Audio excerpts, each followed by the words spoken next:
My name was Haruki Nakamura. I was 18, ordinary, invisible. One of those guys even security cameras forget to register. The night I died, I was walking home from high school, earbuds jammed into my ears, my mind adrift.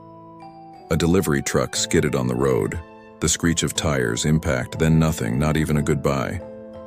Then came the return. Thin sheets, the mineral scent of incense, a ceiling carved with vernacular arabesques. I was alive, but I was no longer myself. They now called me Guillaume Fetian. I was 4 years old, and according to the trembling voices around me, I was the only son of Cricto Afetian, Vidomnial Exarch of Kensomont, on the planet Vatail. This world wasn't magical, but it wasn't mine either. Here, no spells, no miracles, no supernatural epics. Power wasn't hidden in talismans but inscribed in land registries, treaties, and protocols. Earth science was known here, taught in certain academies as a curiosity that in the wrong hands could be dangerous.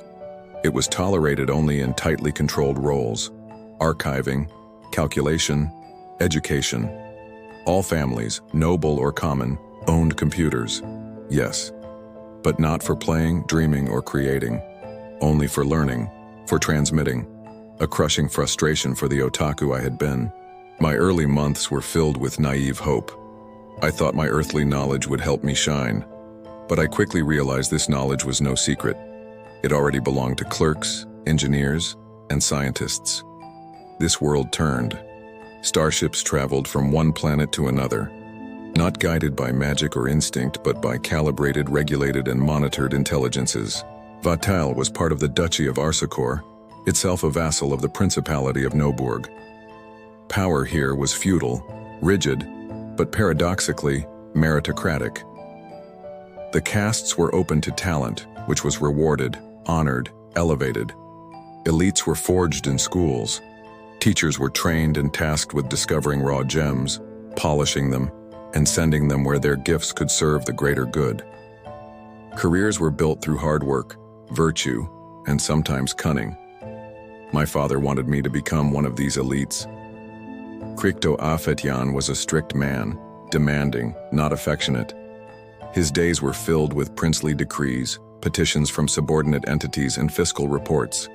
He looked at me without warmth, but not with coldness either. To him, I was the future of his house, an extension, not a person.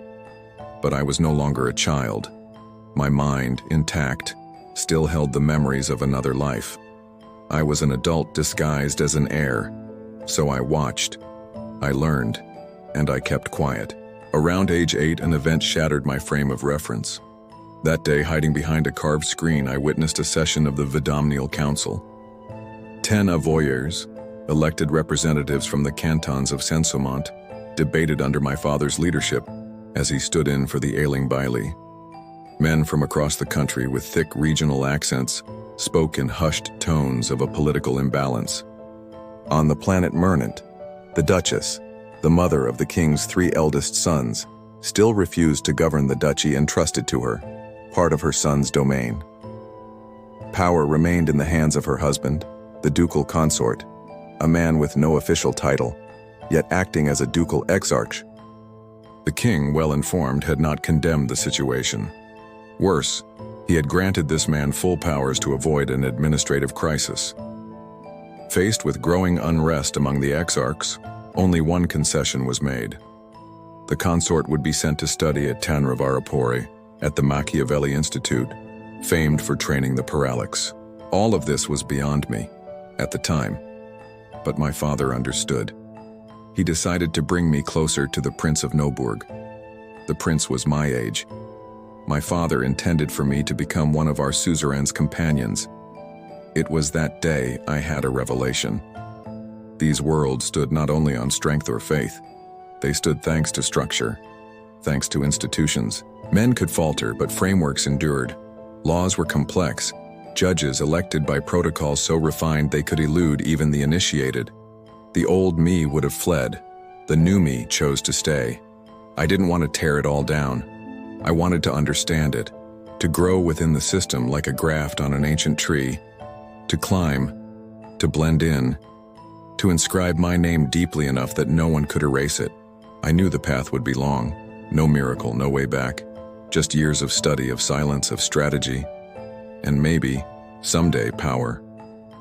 At night, under the glass roof of my chamber, I gazed at the distant points of light, planets of the duchy, lights hanging in the ink of the sky, each subject to the Duke of Arsicor, himself vassal to the Prince of Noburg.